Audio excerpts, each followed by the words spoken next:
gidan kuna ta mai na yau sun yi kyau ni ko na da sanya kyauri ina je gida da damuwa tare da kuka da kunci sun fito a sare kiwar ki kullum tana da baibai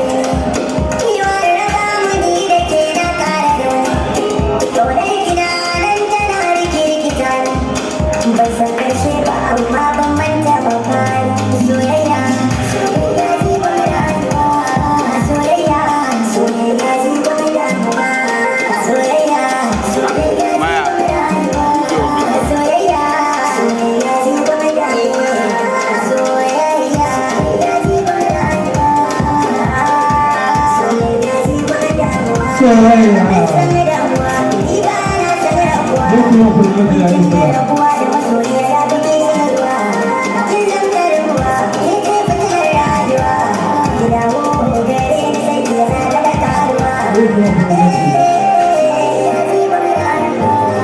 soyayya soyayya zibin rayuwa